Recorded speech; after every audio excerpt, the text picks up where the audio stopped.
नमस्कार, आप देख रहे हैं एनबी न्यूज और मैं हूं आपके साथ चंद्रशेखर त्रिशूल। मध्य प्रदेश के खरगोन जिले में रामनवमी के जुलूस के दौरान उपद्रव में शामिल आरोपियों के घरों को जमींदोज कर दिया गया।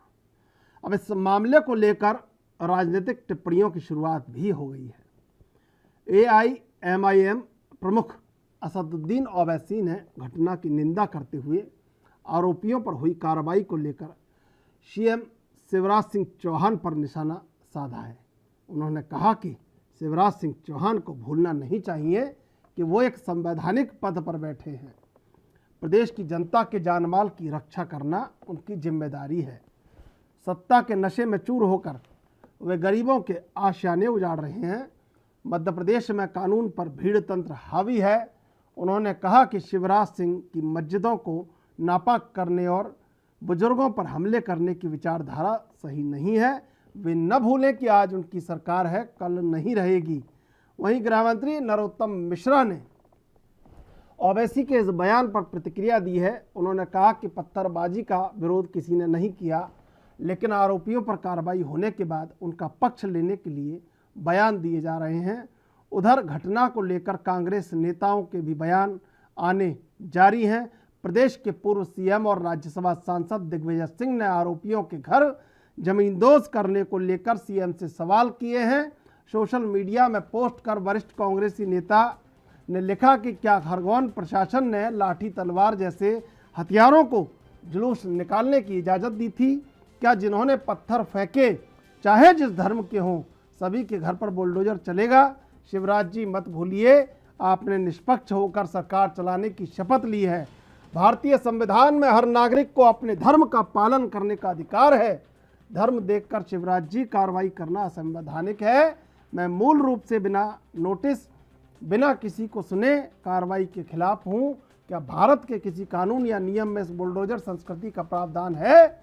अगर आपको गैरकानूनी तरीके से बुलडोजर चलाना ही है तो उसमें धर्म के आधार पर पक्षपात तो न करें।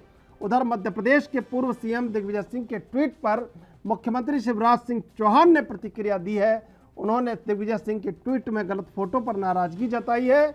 उन्होंने कहा कि दिग्विजय सिंह ने एक धार्मिक स्थल पर युवक की ओर से भगवा झंडा फहराने का फोटो समेत ट्वीट किया है। यह मध्य प्रदेश का नहीं है। दिग्विजय सिंह ने प्रदेश में धार्मिक उन्माद फैलाने का षड्यंत्र रचा है और प्रदेश को दंगे की आग में झोंकने की साजिश की है, जिसे बर्दाश्त नहीं किया जाएगा। वहीं दूसरी तरफ मध्य प्रदेश बीजेपी के अध्यक्ष BD शर्मा ने एक बयान में कहा कि दिग्विजय सिंह के खिलाफ बीजेपी सड़कों पर उतरेगी। दिग्विजय सिंह का खरगोन घटना पर ट्वीट करना और उसे डिलीट करना सोची समझी रणनीति है। देश और प्रदेश के माहौल को खराब करने का प्रयास अत्यंत दुर्भाग्यपूर्ण है। उन्होंने कहा कि दिग्विजय सिंह अंतर्राष्ट्रीय षड्यंत्र के तहत काम कर रहे हैं, इसलिए मैं देश की एजेंसियों से मांग करता हूं कि वो इस मामले की जांच करें। आपको बता दें कि खरगोन में रविवार को इस बवाल को देखते हुए प्रशासन ने रविवार रात से ही 3 दिनों के लिए जिले में कर्फ्यू लगाया है। जिला प्रशासन ने शहरवासियों से मेडिकल इमरजेंसी के अलावा किसी भी काम के लिए घरों से बाहर न निकलने की अपील की है। वहीं जिले में होने वाली स्कूल और महाविद्यालय की परीक्षाओं को भी स्थगित कर दिया गया है। प्रशासन की सतर्कता का अंदाजा इस बात से लगाया जा सकता है कि घटना के 48 घंटे बीत जाने के बाद भी मंगलवार को दूध जैसी सेवाओं के लिए ढील नहीं दी गई। उपद्रव में शामिल आरोपियों के करीब 45 अवैध निर्माणों को जमींदोज कर दिया गया है। पुलिस ने विवाद में शामिल 8 से ज़्यादा लोगों को हिरासत में लिया है। जिले में सोमवार को कर्फ्यू के चलते दिन भर शांति रही, लेकिन रात को करीब 11 बजे कंदा नदी के दूसरी तरफ बसे रहीमपुरा इलाके में पथराव की घटना हुई। फिलहाल अभी क्षेत्र में सख्त कर्फ्यू लागू है।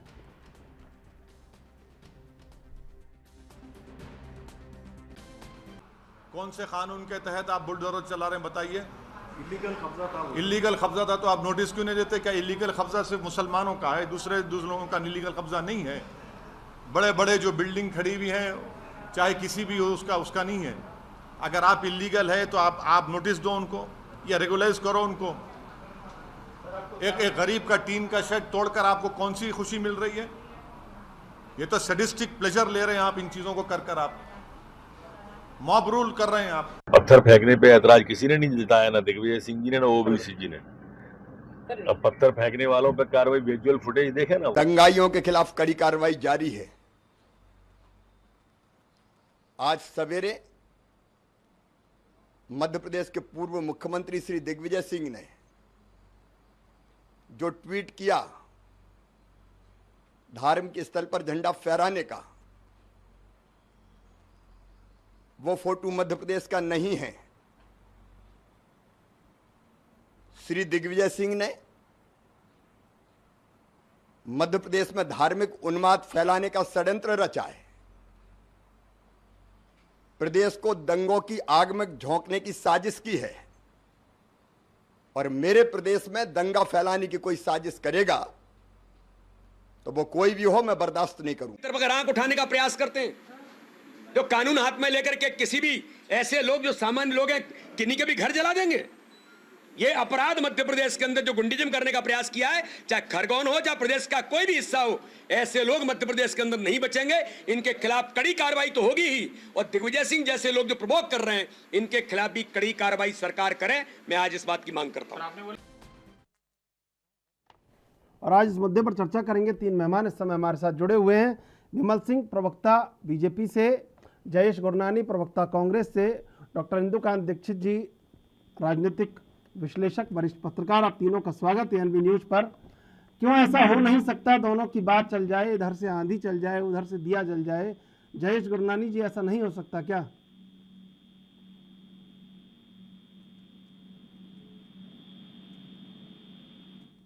तो मैं कठोर शब्दों में निंदा करता हूँ, क्योंकि आज हमें यह समझना होगा कि यह देश जो है यह गुलदस्ते की तरह है, इसमें सभी प्रकार के फूल हैं, और अगर सांप्रदायिकता को बढ़ावा दिया जाएगा तो यह समाज जो है यह समाज को ही कलंकित करेगी। यह सांप्रदायिकता यह एक सत्य है, परंतु आज हमें यह समझना होगा कि जिन लोगों के मकान तोड़े गए हैं आज उनकी गलती क्या थी।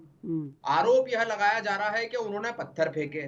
मान भी लेते हैं अगर उन्होंने पत्थर फेंके तो भारतीय दंड संहिता के तहत उनको गिरफ्तार किया जाए, प्रथम सूचना रिपोर्ट दर्ज की जाए और उन्हें जेल भेज दिया जाए, यह कानून बोलता है।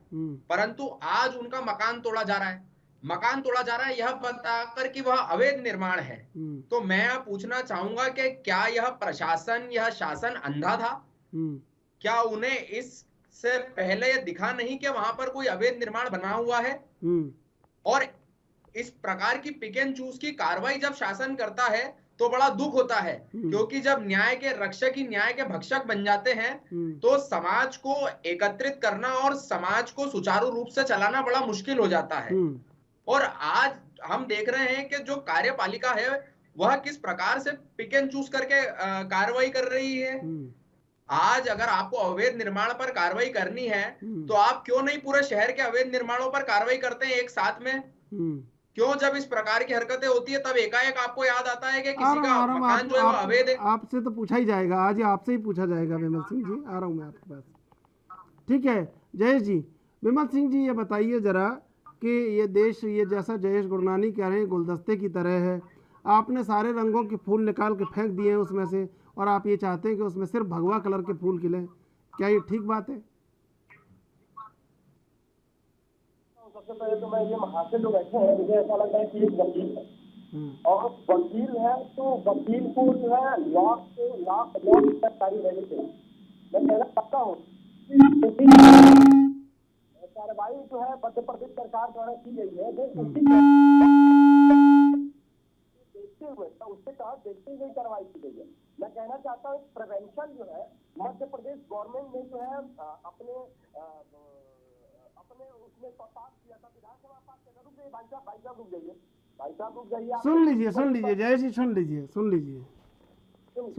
प्रिवेंशन डैमेज टू सुन लीजिए। आपका घर भी मध्य प्रदेश में है, अगर नहीं सुनेंगे तो। हाँ, एंड रिकवरी ऑफ डैमेज, ये प्रिवेंशन ये बात हो गया है कि अगर कोई भी प्रॉपर्टी को या प्राइवेट प्रॉपर्टी को अगर डैमेज करता है तो उसके ऊपर कार्रवाई की जाए और उससे जो डैमेज हुआ है उसकी रिकवरी भी की जाएगी। तो ये प्रिवेंशन है, उससे सरकार ने मध्य प्रदेश सरकार ने ये जो है ध्यान द्वारा पास कर रहा है।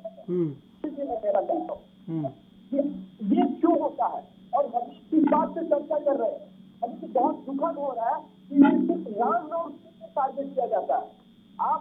मैं खड़गपुर की बात करूं, या करौली राजस्थान की बात करूं, या मैं हावड़ा भगवान की बात करूं, या मैं गुजरात की बात करूं, या मैं झारखंड की बात, क्यों क्या है रामनवमी के दिन ही क्या है। दूसरी चीज, अगर सरकार इसके ऊपर कार्रवाई कर रही है तो इसमें दिक्कत क्या है भाई। मैं कहना चाहता हूँ कि वैसी जी ने इससे पहले भी उन्होंने जब याकूब मेमन एक आतंकवादी था, उसको जो फांसी दी जा रही थी तो उन्होंने कहा था कि मुसलमानों को टारगेट किया जा रहा है। मैं कहना चाहता हूँ कि अगर एक आतंकवादी को, अगर एक दंगाई को अगर जो है उसके ऊपर कार्रवाई की जा रही है तो गलत कहाँ से? ये लोग कहाँ थे? ये जो विपक्ष के लोग कहाँ थे? जिस दिन जो है खरगोन में एसपी को गोली मारा गया, जो बच्चा था जो आईसीयू में जो है अपनी जिंदगी से लड़ रहा था, ये विपक्ष के लोग और वैसे दिन वैसी कहाँ थे? मैं कहना चाहता हूँ भाई, क्यों विजयदशमी को, क्यों रामनवमी को, क्यों नववर्ष को जो है टारगेट किया जाता है और कहा जाता है कि मुसलमान जो है खतरे में है। अगर कोई गलत कर रहा है तो किसी भी जात का हो या किसी भी धर्म का हो, अगर उससे पत्थरबाजी की है तो उसके ऊपर कार्रवाई होनी चाहिए। ठीक है। इंदुकांत दीक्षित जी, ये जो सत्ता है ये माली की तरह है और देश एक गुलदस्ते की तरह है। पहले किसी न किसी रंग के फूल लगाए, अब कोई कैसे रंग के फूल लगा रहा है। लेकिन क्या ये जिम्मेदारी नहीं है कि उसमें सब रंगों के फूल खिलें और सबकी जिम्मेदारी हो ऊपर से लेकर नीचे तक कि कहीं किसी के मन में द्वेष ना हो, देश हो। जी देखिए, ये जो गुलदस्ता है उस गुलदस्ता में जितने भी कलर फूल है सबके करना और सबको पुष्पित करना, ये पूरी जिम्मेदारी है आपके जो भी सरकार। लेकिन साथ में ये आपसे कहना चाहूंगा कि आपने ट्रेंड देखा होगा अभी इसी रामनवमी का, चाहे आप झारखंड में चले जाएं, चाहे राजस्थान में चले जाएं, चाहे खरगोन में मध्य प्रदेश में चले जाएं, चाहे गुजरात में चले जाएं, ये मतलब कैसी संस्कृति विकसित हो रही है कि जहां भी रामनवमी का जुलूस निकल रहा है वहां पे या तो ये कहा जाता है कि जब हम किसी अल्पसंख्यक समुदाय के महल्ले से गुजरेंगे तो संवेदनशील इलाका है, यहाँ खतरा है, यहाँ हमला हो सकता है, या तो सुरक्षा बढ़ानी पड़ती है या वो रास्ता बदलना पड़ता है। इस रास्ते से नहीं कि दूसरे रास्ते से जरूर जाएगा। इंदुकांत जी, मैं आपका जवाब दूंगा, लेकिन इससे पहले लेंगे एक छोटा सा ब्रेक। ब्रेक के बाद फिर हाजिर होंगे।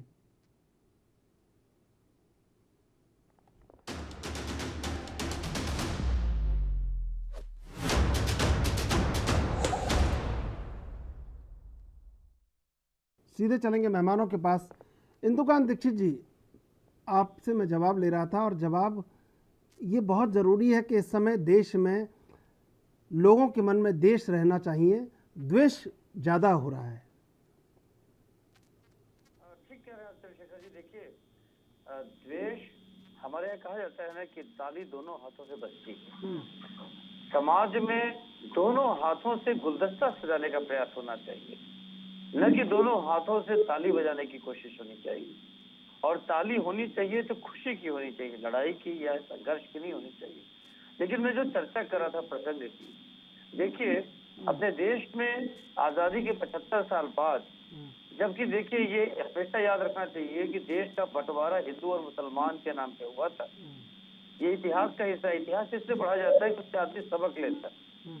और हमारे यहाँ बड़ा दिल दिखा करके सभी समुदाय, सभी संप्रदाय, सभी धर्मों के लोगों को रखा गया, जबकि जो मुस्लिम बहुल इलाके थे वहां पे मुस्लिम पंथ के लोगों ने गांधी जी की अपील के बावजूद वोट किया पाकिस्तान बनाने के लिए।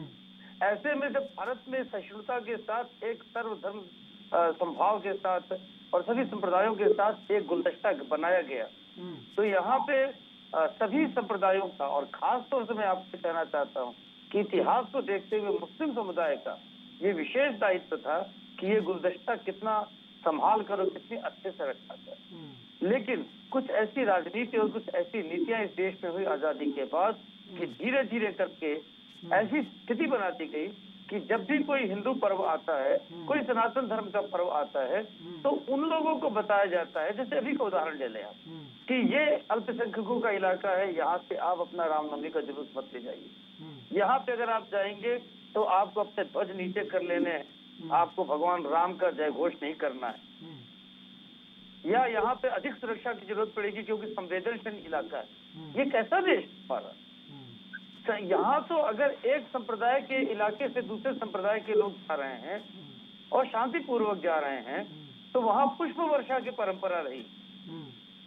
चाहे वो अगर मुस्लिम इलाके के लोग मुस्लिम किसी त्योहार पे जा रहे हैं हिंदू इलाके में तो वहाँ उनका स्वागत सत्कार। आप देखें सिख पंथ के लोग कितना हमें अच्छा लगता है, कई बार मैं देखता हूँ कि वो तो लंगर लगा देते हैं दूसरे समुदाय के लोगों के कार्यक्रम में, धर्म के धार्मिक कार्यक्रम में, उनको खिलाते हैं पिलाते हैं। लेकिन यहाँ अगर देश में ये हालात होता है, चाहे आनंद का मामला ले गुजरात का, चाहे खरगोन का ले, चाहे झारखंड में लोहरदगा का ले, चाहे करौली का ले जो आपके राजस्थान में हुआ, जिस तरह की स्थितियां बन रही हैं ये बहुत ही अशोभनीय है। और मैं कहना ये चाहता हूँ कि ये शांति का पाठ केवल एक धर्म को पढ़ाएंगे तो देश और समुदाय नहीं चलेगा।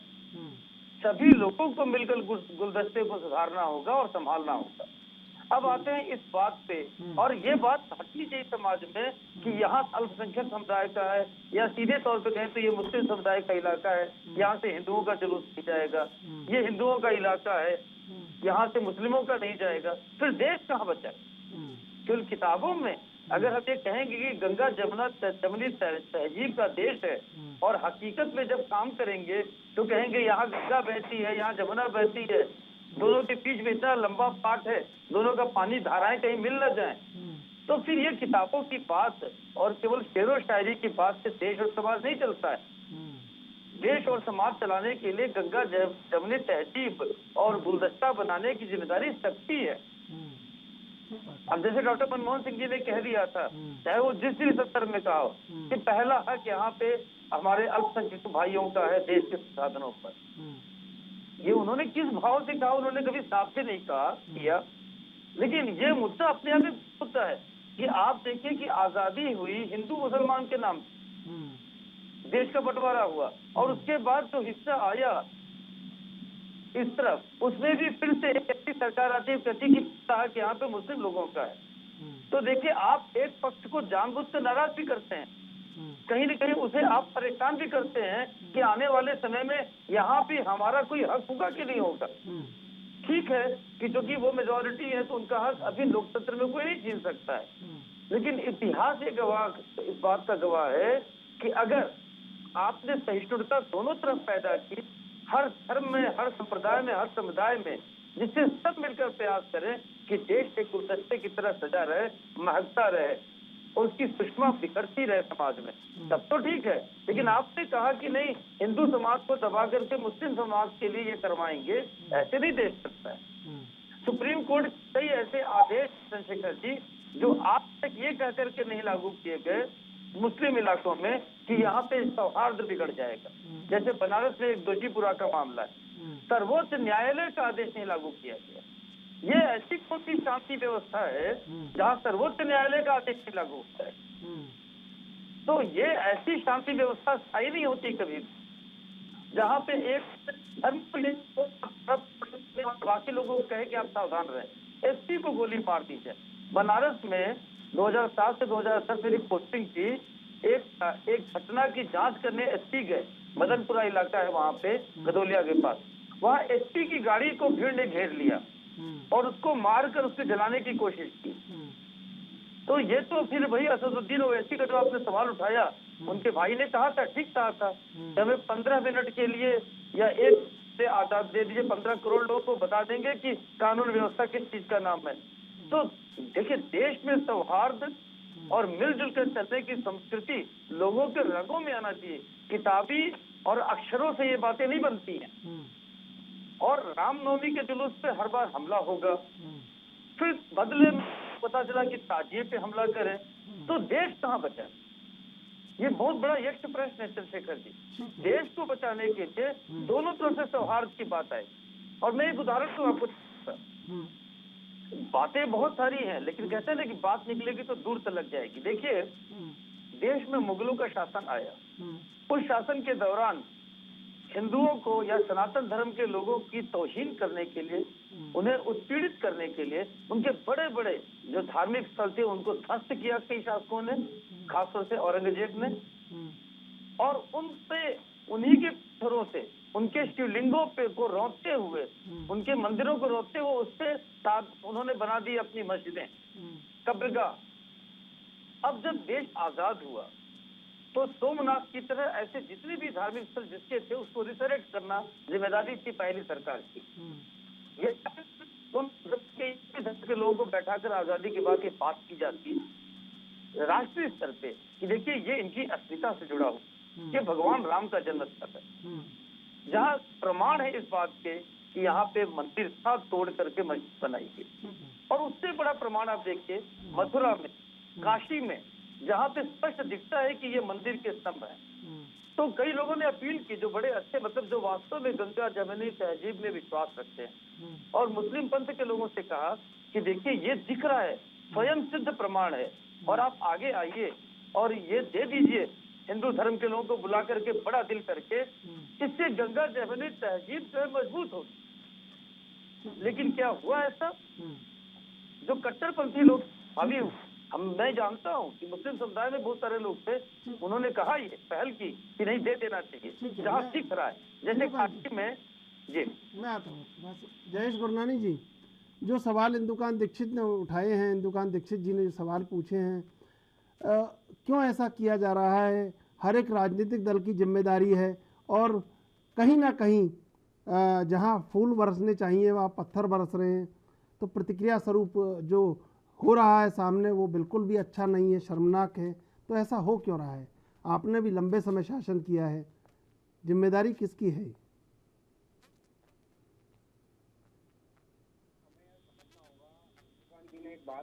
एक बात कही जिससे मैं पूर्ण रूप से सहमत हूँ कि ताली जो है वह दो हाथों से नहीं बजती, एक हाथ से नहीं बजती, दो हाथों से बजती है। तो यह बिल्कुल सही बात कही कि जब समाज का एक व्यक्ति जो है वह कुछ करता है, कोई एक्शन होता है तो उसका रिएक्शन आता है, और इसी प्रकार से चीजें होती रहती है।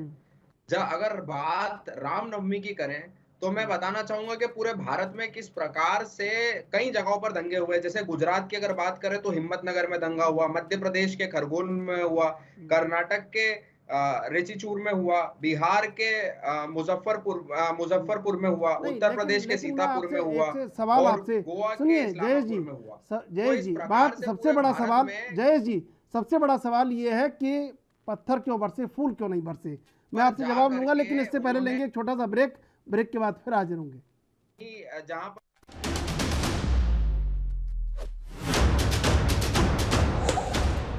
सीधे चलेंगे मेहमानों के पास। जयेश जी, सबसे बड़ी बात यह है कि हर तरफ से पत्थर बरस रहे हैं, किसी एक तरफ से फूल बरसते तो कहा भी जाता कि नहीं देखिए फूल भी बरसे हैं। जो समाज के लोग हैं, अगर हम चुप बैठेंगे और अगर हम ऐसे प्रोपोगेंडास के खिलाफ अगर अपनी आवाज नहीं उठाएंगे, और अगर हम अपराधियों को हिंदू और मुसलमान की श्रेणी में बांट देंगे, तो सबसे बड़ा अन्याय इस समाज के साथ हम खुद करेंगे। यह मेरा कहना है। ठीक है, विमल सिंह जी, पहले कुछ कहना चाह रहे हैं, आप जवाब दे लीजिए, फिर आपसे सवाल करेंगे। की बात पे हम लोग चर्चा कर रहे हैं। ओवैसी जी के एक प्रवक्ता ने, वारिस पठान ने, लगभग जो है 2 साल पहले एक वक्तव्य को रखा था। उन्होंने कहा था कि अगर हमें 10-15 मिनट के लिए अगर छोड़ दिया जाए तो पता चल जाएगा कि 100 करोड़ पे 15 करोड़ कैसे भारी पड़ता। दूसरी चीज मैं कहना चाहता हूँ कि देखिए, अभी मध्य प्रदेश में जो कार्रवाई सरकार द्वारा की गई उसको बार बार जो है ओवैसी जी टारगेट कर रहे हैं। मैं कहना चाहता हूँ, अभी करौली राजस्थान में जो है हिंसा हुआ, जिसमें अपराधी है मतलूब अहमद, जो कांग्रेस पार्टी का बहुत करीबी माना जाता है, और उसमें ये कहा गया अशोक गहलोत जी द्वारा कि करौली हिंसा के जिम्मेदार देश के यशस्वी प्रधानमंत्री नरेंद्र मोदी जी हैं। मैं कहना चाहता हूं कि जब आपके राज्य में अगर किसी प्रकार की कोई दंगा होता है तो आप सीधे टारगेट सेंट्रल गवर्नमेंट को करते हैं या आप सीधे टारगेट जो है मोदी जी को करते हैं। मतलूब अहमद जी उनके कौन से भाई लगते हैं? वो बोला भाई हैं या सगा भाई हैं? करौली जो दंगा हुआ उसको बीते हुए 10 दिन हो गए और मतलूब अहमद की अभी तक गिरफ्तारी नहीं हुई। और यही अगर मध्य प्रदेश पुलिस, मध्य प्रदेश सरकार अगर अपने लॉ को देखते हुए अगर कार्रवाई कर रही है, वीडियो फुटेज के तहत अगर कार्रवाई कर रही है, तो ओएनसी जी कहते हैं कि मुसलमान करते हैं। मैं कहना चाहता हूँ कि देखिए मुसलमान खतरे में है। आप जो है आप उनके मकान तोड़ रहे हैं, आप मुझे बताइए, उनके ऊपर कार्रवाई किया गया है तो वैसे है आपको यह गरीब है। मैं कहना चाहता हूँ कि वो ऐसे नहीं है, नजर में गरीब है। सरकार उन्हें दोषी करार देगी, सरकार वो न्याय से बची हुई है और न्यायालय का काम न्यायालय करेगा, सरकार का काम सरकार लॉ के देखते हुए आज कानून को हाथ लेने का काम मध्य प्रदेश की सरकार ने किया है। आप इससे मुकर नहीं सकते। किस कानून के अंतर्गत जो है उनके मकान तोड़े गए आप बता नहीं पाएंगे। यहाँ पर आप सिर्फ कानून चिल्ला रहे हैं। आपने कभी कानून पढ़ा नहीं होगा, कभी संविधान पढ़ा नहीं होगा। संविधान की धज्जियां उड़ाने का काम शिवराज सिंह चौहान ने किया है और आप पीछे स्वीकार करने हिचक रहे हैं। और अपने आप को वकील कहने से कोई वकील नहीं बन जाता है या कोई वकालत का ज्ञान नहीं रखता है। प्रिवेंशन पढ़िए कि वहाँ का प्रिवेंशन क्या है और ज्यादा पढ़े लिखे हैं। आपकी तरह जो है 200 रुपए में ट्वीट करते नहीं फिरते हैं। तो जरा इस बात को अपने जहन में उतार लीजिए। अरे आप जैसे बेवकूफों को इतना भी नहीं पता होगा कि किस कानून के अंतर्गत कार्रवाई हो रही है। इसके साथ साथ अंतर्गत कार्रवाई हो रही है। आप इतना तो बता दीजिए।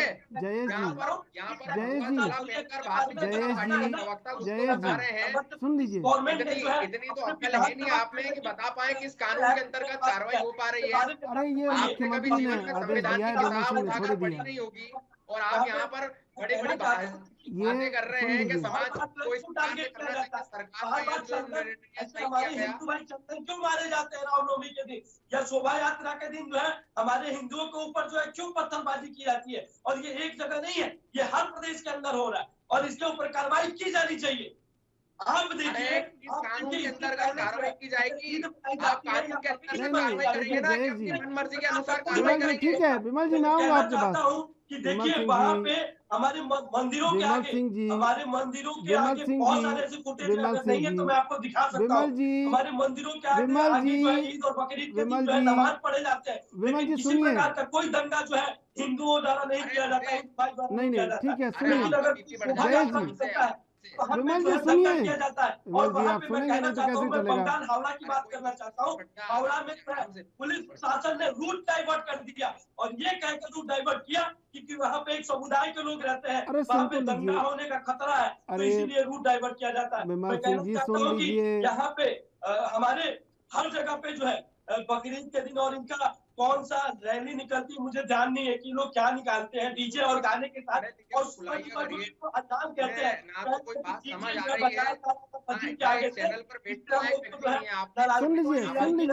शांति उत्पन्न किया। मैं कहना चाहता हूँ जो सुबह जो 5 बजे अगर हम लोग सोते हैं उस समय आप नमाज पढ़ते हैं तो उससे हमें कितनी डिस्टर्बेंस होता है। हमारे बच्चे हमारे जो देश अरे जयेश गुरनानी थोड़ी पढ़ते हैं, सुन लीजिए 5 बजे पढ़ाई करते हैं। सुन लीजिए शांति रखिए।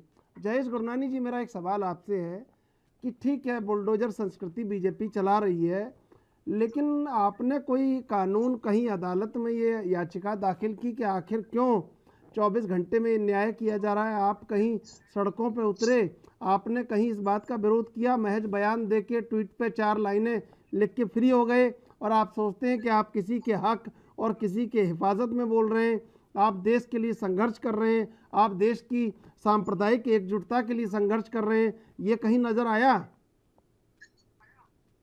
आपने बड़ा ही अच्छा प्रश्न पूछा मुझे।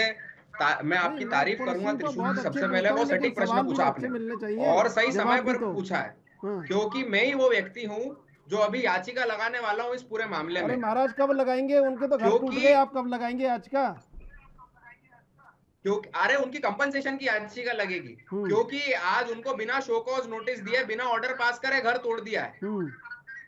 और अब उनकी कंपनसेशन की याचिका लगेगी कि किस प्रकार से आपने पूरी जो कार्रवाई है अवैधानिक रूप से करी है। क्योंकि आज अगर आप देखेंगे सरकार जिस प्रकार से काम कर रही है, सरकार को कोई मतलब नहीं है संविधान में क्या लिखा है, सरकार को कोई मतलब नहीं है कि कानून क्या कहता है। सरकार को सिर्फ इस चीज से मतलब है कि हम कार्रवाई करके समाज को यह संदेश कैसे दे पाए कि यदि कोई गलती से हिंदुओं के खिलाफ यदि कोई बात करेगा तो हम उसका घर जो है उजाड़ कर फेंक देंगे, उसका घर जो है वो हम निस्तो नाबूद कर देंगे। अरे मैं इतना जानना चाहता हूं, बहुत अच्छी बात है, आप अपने हिंदुओं को बचाने के लिए बहुत कुछ कीजिए, हम भी हिंदू हैं, परंतु आप सिर्फ इतना बता दीजिए कि कौन सा कानून आपको यह सब करने का अधिकार देता है, और जिसका आप घर तोड़ रहे हैं क्या वह दोषी साबित हुआ है? अभी तक वह दोषी तक साबित नहीं हुआ है, अभी तक वह मात्र एक आरोपी है। आपको यह चीज समझनी होगी, और दोषी वह तब साबित होगा जब न्यायालय उसे घोषित करेगी कि वह दोषी है। और इस प्रकार की कार्रवाई ये लोग कर देते हैं किसी भी व्यक्ति के खिलाफ।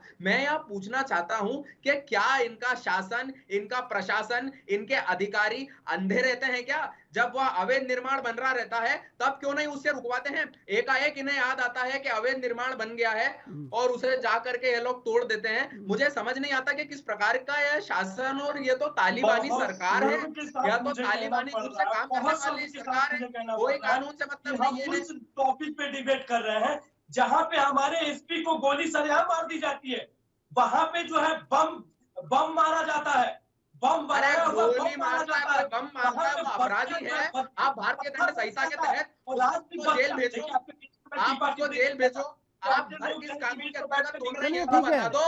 ठीक है विमल सिंह जी, जयेश जी, विमल जी सुनिए, इंदुकांत दीक्षित जी, जो वीडियो फुटेज के आधार पर घर तोड़ दिए गए, फैसला ऑन द स्पॉट हो रहा है, लेकिन फिर भी कहीं ना कहीं एक जिम्मेदारी भरे बयान और बीच में जो मध्यस्थ हैं वो कहीं नज़र नहीं आते कि कहीं ना कहीं एकजुटता का प्रयास किया जाए।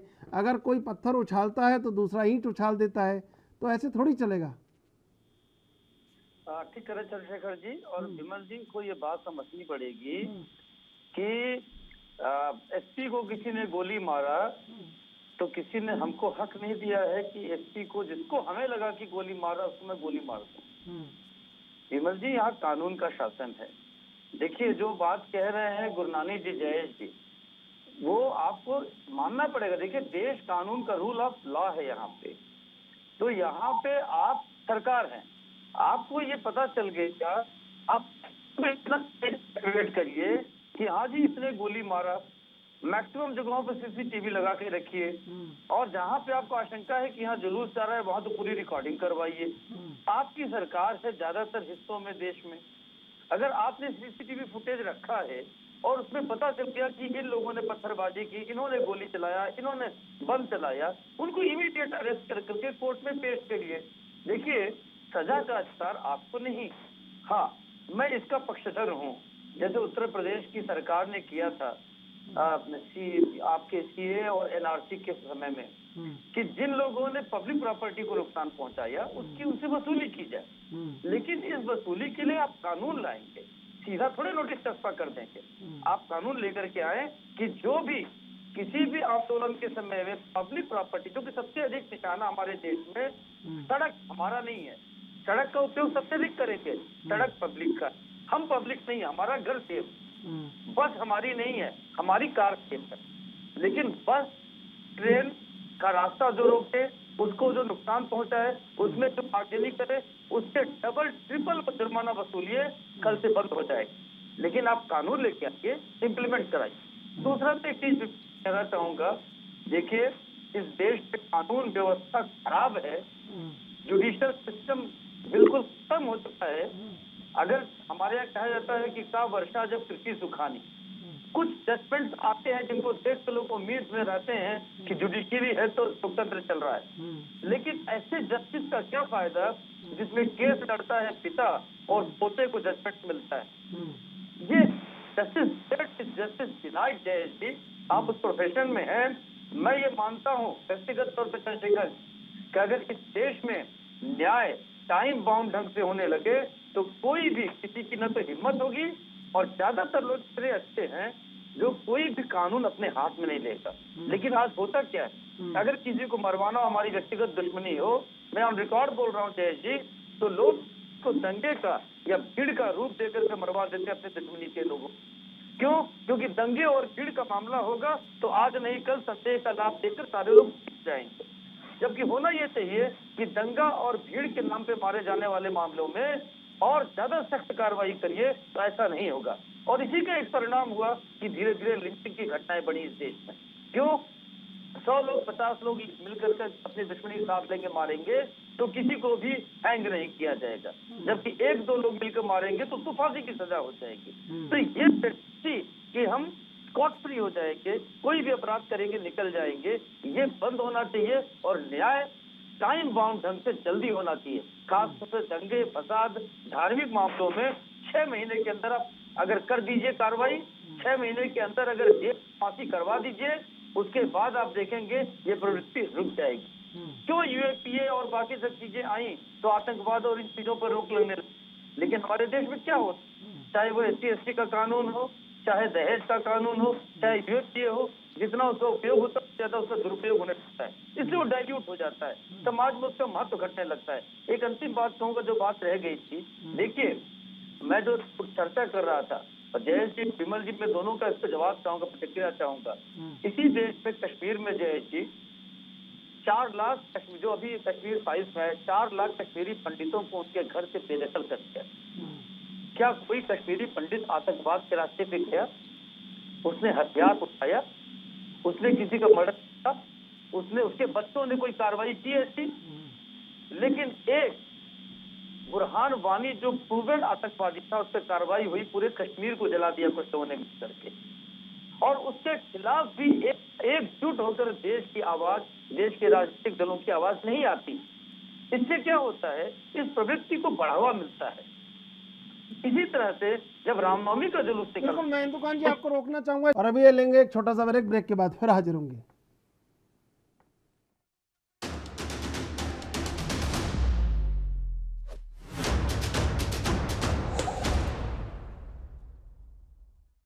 सीधे चलेंगे मेहमानों के पास। इंदुकान जी, कानून सबके लिए बराबर होना चाहिए और सभी राजनीतिक दलों को, सभी सरकारों को समानता और एक जो सांप्रदायिक सद्भाव है उसको बरकरार रखना चाहिए, ये भी जिम्मेदारी है।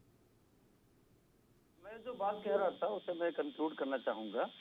देखिए 4 लाख कश्मीरी पंडितों का हमने उदाहरण दिया, रिकॉर्ड पे है, क्रिमिनल हिस्ट्री में भी रिकॉर्ड पे है, जयेश जी इसको ज्यादा बेहतर जानेंगे, कि किसी भी कश्मीरी पंडित ने बंदूक नहीं उठाई। उन्होंने अपने बचाव का, अपने डेवलपमेंट का, अपने को और विकसित करने का पूरी दुनिया में अपना रास्ता अपनाया, और आज वो जहां गए उन्होंने अच्छी जगह बनाई। हाँ, उनका जड़ मूल उनका घर चला गया, जिसका कोई भी विकल्प नहीं हो सकता है। और आज भी उनके घर जाने की जो बात होती है, तो कुछ संगठन है कश्मीर में जो कहते नहीं जी कैसे आ जाएं। क्यों? क्योंकि उन्होंने कब्जा कर रखा है, उनके साथियों ने कब्जा कर रखा है उनकी प्रॉपर्टीज को, जिनको देने की बात करती है वर्तमान सरकार, तो इसमें कोई ऐतराज नहीं होना चाहिए। दूसरा, देखिए मैं जो बड़ी बात कहना चाहता था कि रामनवमी के जुलूस पे हमला हो, उसे बताया जाए कि ये जो है इस इलाके से नहीं जाएगा क्योंकि यहाँ अल्पसंख्यक समुदाय के लोग रहते हैं, इससे देश नहीं चलेगा। सभी को मिल बैठ के ये बात करना पड़ेगा कि हमारे दूसरे समुदाय के लोग, दूसरे संप्रदाय के लोग अगर अपना त्योहार मनाते हैं तो हम उनसे ज्यादा खुशी से उसको मनाएं।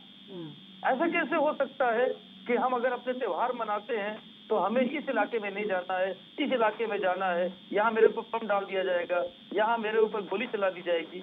ऐसे देश समाज कैसे चलेगा? और अगर ये चीज चलते ही तो देश वास्तव में नहीं बच पाएगा, नहीं चल पाएगा।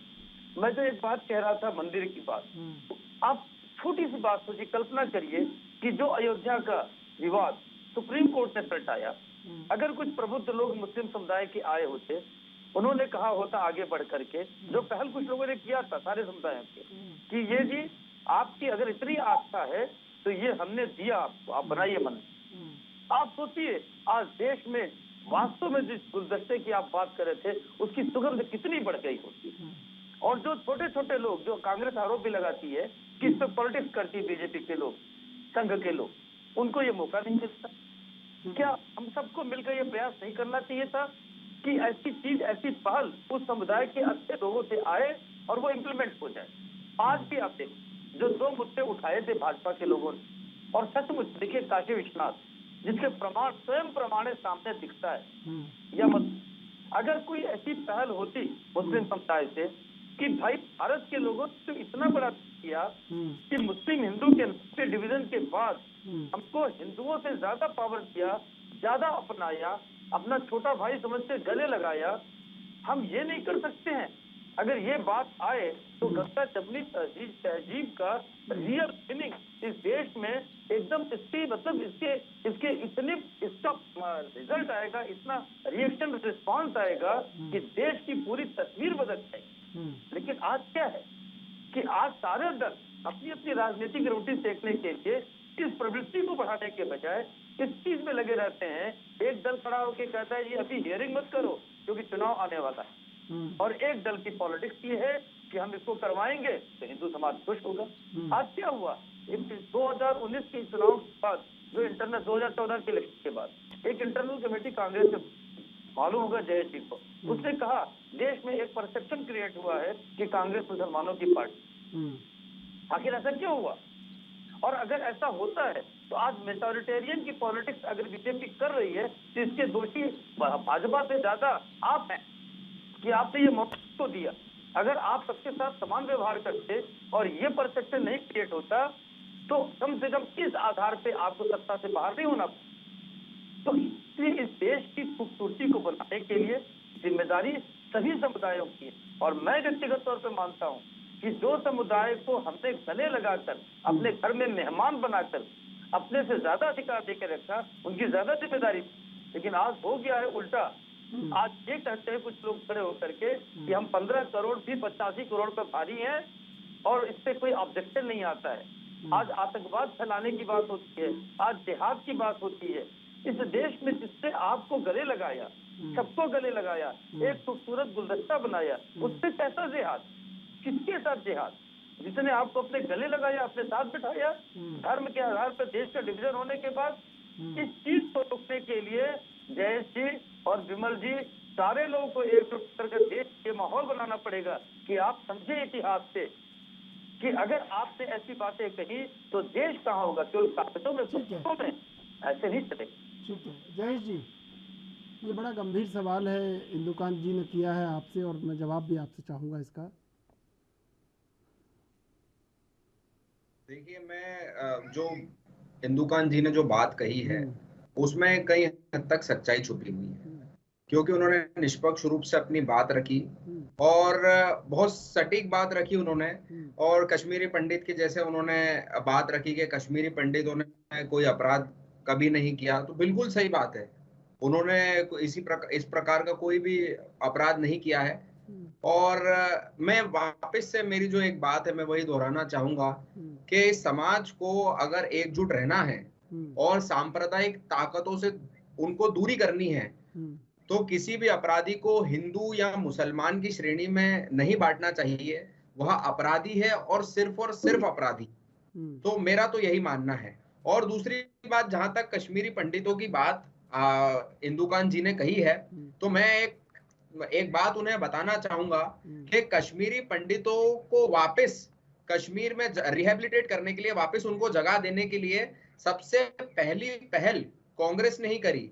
और हाल ही में जो मेंबर ऑफ पार्लियामेंट है कांग्रेस से, राज्यसभा सांसद हैं मध्य प्रदेश के, जो हमारे राज्यसभा से जाते हैं, विवेक तनखा साहब ने एक बिल, अभी प्राइवेट मेंबर बिल हाल ही में राज्यसभा में पेश किया है, जिसमें उन्होंने यह पहल करी है कि जो कश्मीरी पंडित्स हैं जिनको कश्मीर से निकाल दिया गया था, उन्हें वापस से रिहेबिलिटेट किया जाए, उन्हें कंपनसेशन दिया जाए, राइट टू प्रॉपर्टी दिया जाए और सारी तमाम चीजें जो हैं कश्मीर में उन्हें वापस दी जाए।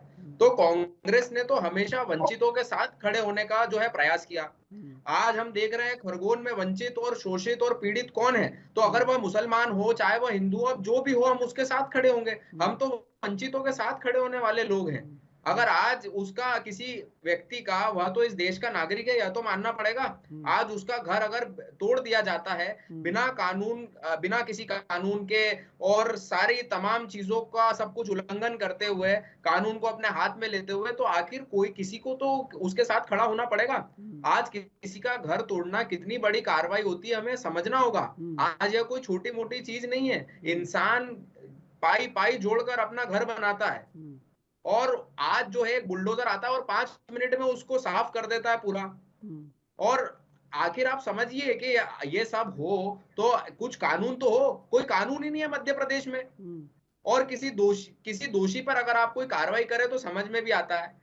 आप तो किसी एक अपराधी पर, और आपने एक इंग्लिश का एक जो है प्रोवर्ब कोट किया, एक लीगल मैक्सिम कोट किया कि justice delayed is justice denied. तो मैं एक लीगल मैक्सिम ये भी है कि एक जो व्यक्ति है इनोसेंट अंटिल प्रूवन गिल्टी। अगर कोई व्यक्ति उस पर आरोप लगे हैं तो जब तक उस पर वह आरोप साबित नहीं हो जाते, जब तक वह दोषी सिद्ध नहीं हो जाता, तब तक उसे बेगुनाह ही मानना पड़ेगा। तो आखिर इस चीज का तो पूर्ण रूप से मध्य प्रदेश सरकार जो है खुलेआम वायलेशन कर रही है। और जो उन पर प्रश्न चिन्ह लगा रहा है, विपक्ष अगर अपनी भूमिका अदा कर रहा है, तो सरकार के जो लोग हैं, भारतीय जनता पार्टी और आरएसएस की विचारधारा के जो लोग हैं, वह कहते हैं कि कांग्रेस मुसलमानों की पार्टी है, या तो मुसलमानों के साथ खड़ी रहती है। अरे इसमें हिंदू और मुसलमान कहां से आया भाई? इसमें तो सही और गलत से आपको देखना चाहिए। हम जिसके साथ गलत हुआ है हम उसके साथ खड़े हैं, जिसके साथ अन्याय हुआ है हम उसके साथ खड़े हैं। अब वह चाहे हिंदू हो, चाहे मुसलमान हो, सिख हो, ईसाई हो, हमको उससे क्या मतलब है? ठीक है, लेकिन सबसे बड़ी बात यह है कि जो इंदुकान जी कह रहे थे, ये जिम्मेदारी सबकी है। विमल सिंह जी, जिम्मेदारी सबकी है और आपकी ज़्यादा है क्योंकि आप सरकार में हैं। देखिए, भारतीय जनता पार्टी बहुत संवेदनशील पार्टी है, और हम सबको, हमारा जो मोटो है, आप मोटो देखेंगे तो हमारे मोटो में सबका साथ, सबका विकास और सबका विश्वास। पहली ऐसी पार्टी है जो अंत्योदय के बारे में सोचती है। अंत्योदय का मतलब ये होता है कि अंतिम पंक्ति में जो बैठा हुआ इंसान है, वो किसी भी जात का हो, या किसी भी धर्म का हो, या किसी भी मतलब की मजहब का हो, उसका विकास होना चाहिए, भारतीय जनता पार्टी सोचती है। दूसरी चीज मैं कहना चाहता हूँ कि देखिए, प्रिवेंशन के तहत जो है कार्रवाई की गई है। 19 लोगों के ऊपर चिन्हित करके वीडियो ग्राफिक भी हमारे पास मौजूद है। इसके साथ साथ हमारे पास लगभग 40 से ऊपर फुटेज मौजूद है, जिसके तहत चिन्हित करके 19 लोगों को गिरफ्तार भी किया गया है। और प्रिवेंशन जो हमारा है, जो मध्य प्रदेश सरकार का प्रिवेंशन है, उसके तहत कार्रवाई भी की गई है। दूसरी चीज मैं कहना चाहता हूँ, अभी हमारे भाई साहब ने बहुत अच्छी बात कही कि कश्मीरी पंडितों के साथ इतना बड़ा अन्याय हुआ। इस दर्द को किसने बांटने का काम किया? इस पूरे देश की जनता और हमारे एएनबी न्यूज के जो ईश्वर रूप दर्शक हमें देख रहे हैं, वो समझते हैं कि कांग्रेस ने ऐसा माहौल पैदा किया था कि कश्मीर में जो है कश्मीरी पंडितों ने, जिन्होंने जो है मतलब कि एक समुदाय को रहने का वहां पे मौका दिया, उनके साथ रहा, उनके साथ रहे भी लोग और अच्छे तरीके से जीवन यापन भी कर रहे हैं। जब अचानक जो है लोगों को बार-बार पता दिया गया है, उस समय सरकार किसकी थी? आप यह पहले पता कर आए सरकार किसकी थी, और जो गवर्नर है वह गवर्नर किस विचारधारा के विमल सिंह जी, समय समाप्त हो रहा है। विमल सिंह जी, समय समाप्त हो रहा है। विमल सिंह जी, जयेश गुरनानी जी, इंदुकांत दीक्षित जी, आप तीनों का धन्यवाद डिबेट में जुड़ने के लिए। एक बहुत गहरा शेर मैंने सुना था कि उसके बस्ते में रखी जो मैंने मजहब की किताब, वो ये बोला, अब्बा मेरी कॉपियाँ जल जाएंगी। इस जो शेर है, इसको बहुत गहरे से मन से समझना होगा, और अगर नहीं समझा गया तो निश्चित रूप से कहीं ना कहीं मन भी हताहत होंगे और देश भी हताहत होगा। बहरहाल, देश विदेश की ताज़ा तरीन खबरों के लिए आप देखते रहिए ANB न्यूज़।